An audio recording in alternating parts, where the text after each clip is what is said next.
This is breaking news from the Las Vegas Review-Journal, sponsored by Michael Gaughan's South Point Hotel, Casino, and Spa.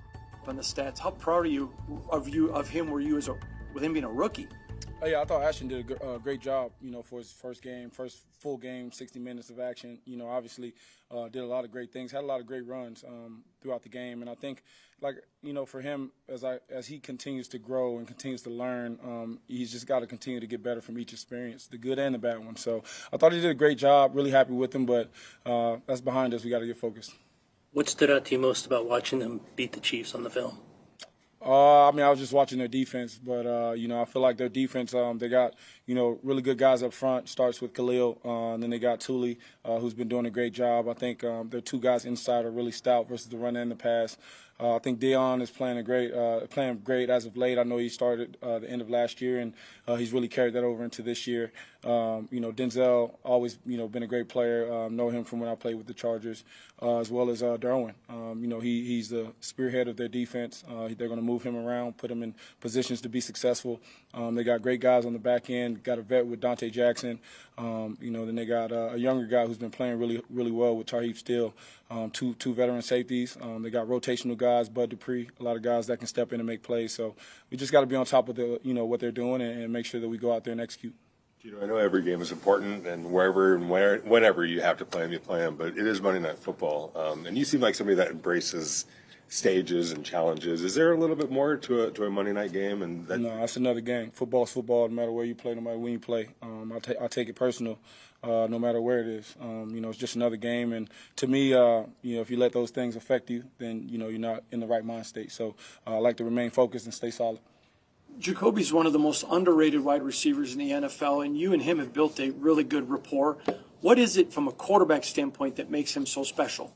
I think it's the fact that he played quarterback. He's very QB friendly. He understands the game. He knows where to be, when to be there. He's got great hands, as you can see. Very good after the catch. Really impressive in that area.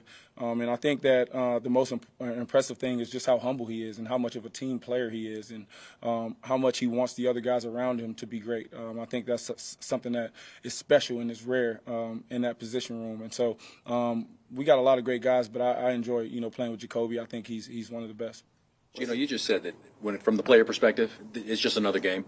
But when you look at the coaches and the rivalry there, have you ever seen a rivalry like between Coach Carroll and Pete and between Pete and Jim Harbaugh? No, it's definitely, you think about college, professional, their days in Seattle and San Fran, they both built great teams and had to go through one another to get to the Super Bowl. And, I watched those games, a lot of those games. They were very impressive games to watch. And, when you talk to Coach, man, again, every opportunity is a championship opportunity.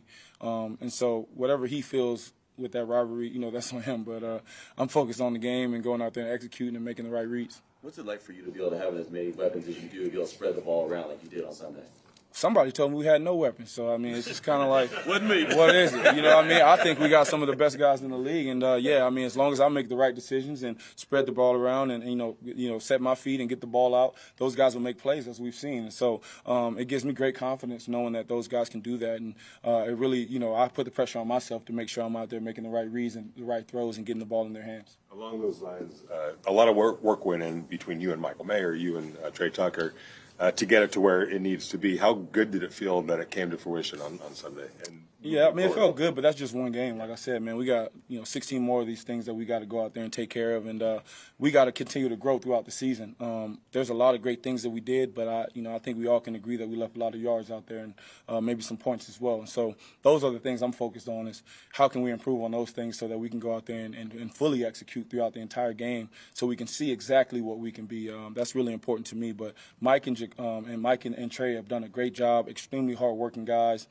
They're always prepared, and I enjoy going to work with these guys because they work extremely hard. They want to get better, and we're all eager to learn. So we're in it together. We're getting better, and it's going to be good. What did you think about that catch that Dante Thornton had on that third play from you? That was sweet. We've been setting that up, trying to find the right time in the game to get to that. We felt like Carlton was playing a little bit aggressive on those in cuts, and so we found the perfect time. You know, what other time than 3rd and 20 with the game on the line? I could have made a better throw. I think he would have scored if I could have set my feet and, you know, got it out there for him. But he came back and made a great catch, and it was great to see him do that because he's a guy that, again, we're going to continue to try and count on and put him in positions to make those plays as well. Chip Kelly has a very intricate offense, and you just seem to be right at home and comfortable with it. What is it about Chip that you and him have built such a great relationship? Yeah, I think it's all the time we spend together, all the time in the meeting rooms, just hearing his voice and directly from him exactly what he wants to get accomplished with each and every play.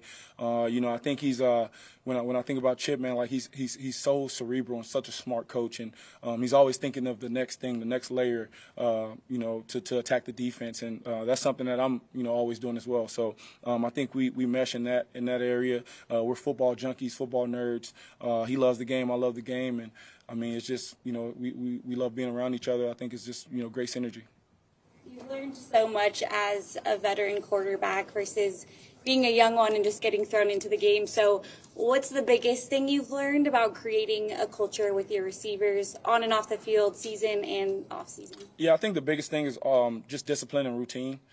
Just the day-to-day details that you go throughout.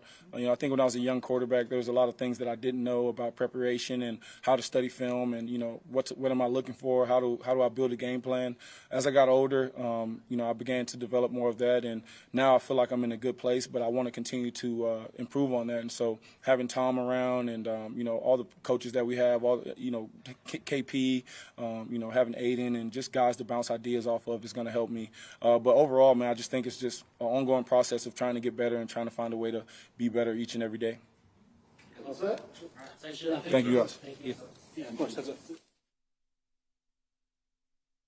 You've been watching breaking news from the Las Vegas Review-Journal, sponsored by Michael Gaughan's South Point Hotel, Casino, and Spa.